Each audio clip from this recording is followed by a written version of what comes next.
occasionné bien sûr l'entrée en guerre de l'État du Niger contre les extrémistes de Boko Haram.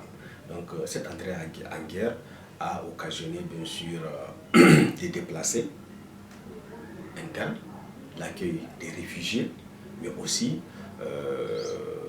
des destructions des villages, des destructions bien sûr des installations des services sociaux de base, telles que les installations des infrastructures de l'éducation, de la santé, de l'eau, mais bien sûr autres, tels que l'agriculture, l'élevage. Tous ces services-là aujourd'hui ont pris un grand coup. Parce qu'il faut le dire, cette guerre a touché toute la région de Difa. Mais notamment, 7 communes ont été grièvement touchées. 7 communes sur 12. 7 communes sur 12. Les 7 communes qui ont été grièvement touchées sont les communes de, quand on prend Méné-Soroa, Chetmari, Difa, Gueskérou, Bosso, Kablewa, Ngingimi. Donc ces communes-là, bien sûr Toumou aussi, ce sont des communes qui ont connu des déplacements massifs des populations. Plus de 300 villages de l'ensemble de ces communes ont connu un déplacement. Aujourd'hui, il y a des communes qui n'hébergent des personnes que dans les chefs-lieux du département, dans les chefs-lieux de communes. Donc tous les autres villages se sont vidés.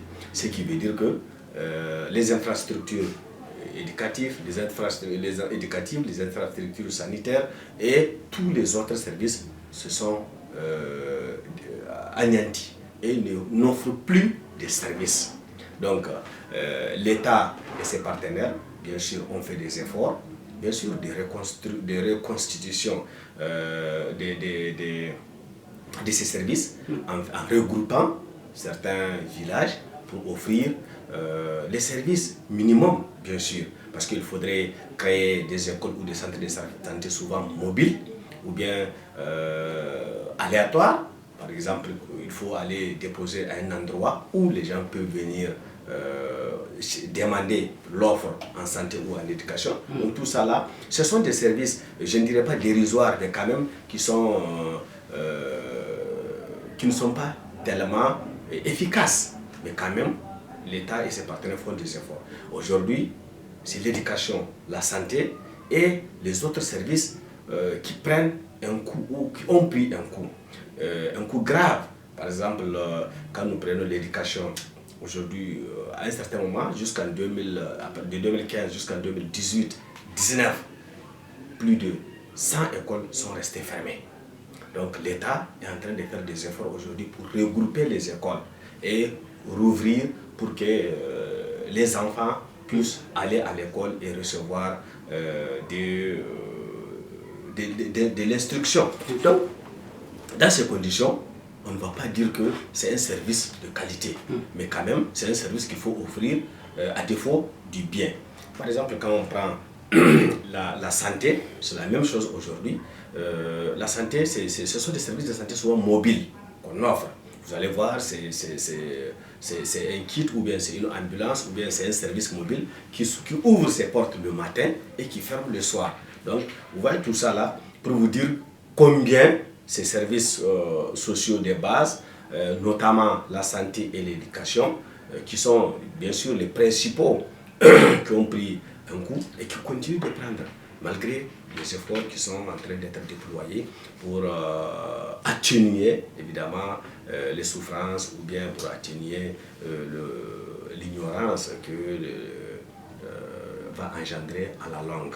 Quand on prend l'éducation, il faut rappeler que la secte qu'on appelle Boko Haram, littéralement ça signifie en langue kanori, pas arabe, mais en langue locale, ça veut dire l'éducation est bannie ou est interdite en quelque chose. Donc ça veut dire que quand on dit l'éducation est bannie, justement, on s'attaque directement à l'école, et surtout à l'école du blanc. Donc maintenant, l'école traditionnelle, maintenant, dans cette zone, nous avons vu des enseignants qui ont été égorgés, des enseignants qui ont été tués, des enseignants qui ont été menacés, des enseignants qui ont été brutalisés, des enseignants qui ont été enlevés. Donc pour vous dire que combien cette secte-là, ou bien cette situation d'insécurité a tellement impacté l'éducation. Donc, ce qui fait qu'il y a tellement eu la fermeture, bien sûr, des écoles sont souvent liées ou bien occasionnées par la désertion des enseignants. Et là, ils désertent, bien sûr, c'est pour sauver leur peau. Ce n'est pas parce qu'ils n'aiment pas l'école, parce qu'ils sont attaqués, parce qu'ils sont souvent tués. Donc c'est pourquoi, ou parce qu'ils sont menacés, ils reçoivent des lettres, ils reçoivent des messages, ils reçoivent des appels pour dire que c'est vous qui enseignez la chose du blanc qui est interdite chez nous.